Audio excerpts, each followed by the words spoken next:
Bonjour à tous, bienvenue à ce flash. Le secrétaire d'État ivoirien Mamadou Touré séjourne au Canada depuis le dimanche 15 octobre 2017 à l'invitation des autorités de ce pays. L'objectif est d'établir un cadre de collaboration entre la Côte d'Ivoire et le Canada dans la réalisation des projets de coopération relevant du domaine de la formation professionnelle.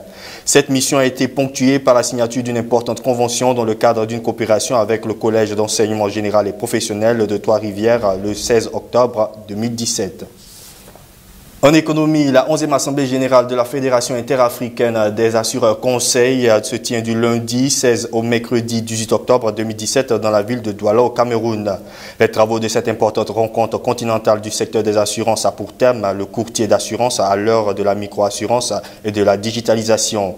La cérémonie d'ouverture a été marquée par la présence des représentants du ministre camerounais des Finances, du secrétaire général de la Conférence interafricaine des marchés d'assurance CIMA et du président de la Fédération des Société d'assurance de droit national africaine, FANAF.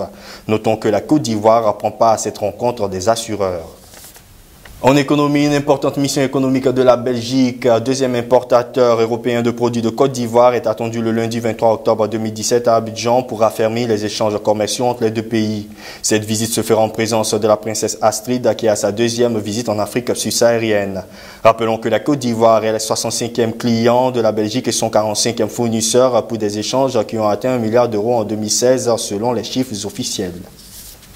À présent, Société et syndicat des agents des douanes a annoncé une grève de 48 heures à compter de ce mardi 17 octobre 2017 à Yamoussoukro. Il s'agit du renouveau syndical des douanes de Côte d'Ivoire. En effet, ce groupe exige la réforme de la mutuelle des douaniers de Côte d'Ivoire MUTSI, selon un communiqué de l'AIP. Le syndicat dénonce entre autres une arnaque de la mutuelle des douaniers qui, selon le secrétaire Lamine Koulibaly, fait cotiser annuellement 500 000 francs CFA par agent avec un mode d'accès contraignant aux soins de qualité. En sport, la Côte d'Ivoire perd 7 places au dernier classement mondial de la Fédération internationale de football association, en abrégé FIFA. Dans ce classement dévoilé le lundi 16 octobre 2017 sur le site de la FIFA, les éléphants de Côte d'Ivoire passent de la 54e place à la 61e place.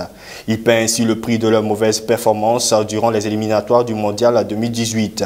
Au niveau africain, les poulains de Marc Wilmotte chutent à la 10e place.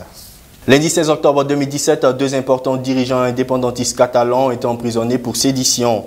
Il s'agit de Jordi Sanchez et de Jordi Cuixart qui ont été écroués près de Madrid à la prison de Soto del Real. Ils sont accusés d'avoir encouragé des centaines de personnes à bloquer la sortie d'un bâtiment de Barcelone où des gardes civils menaient des perquisitions en lien avec l'organisation du référendum controversé du 20 septembre dernier. La peste fait rage à Madagascar. Au moins 74 personnes sont mortes et plus de 800 cas ont été répertoriés ce mardi 17 octobre 2017. Et dans le cadre du plan de riposte national, des agents font quotidiennement du porte-à-porte pour sensibiliser la population. Dans la ville, les pompiers sont mobilisés sur les marchés afin d'éliminer les rats dont les puces sont porteuses de la peste.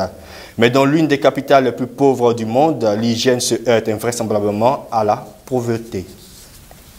Pour terminer, retenons que le monde entier célèbre ce mardi 17 octobre 2017 la journée du refus de la misère. Cette journée vise à faire entendre la voix des plus démunis et de faire entendre aussi ceux qui sont habituellement réduits à leurs difficultés, voire en sont jugés responsables.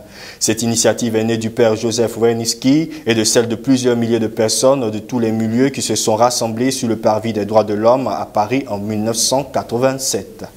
Merci de votre attention. Sachez que les programmes se poursuivent sur La Voix Sainte TV. Shalom.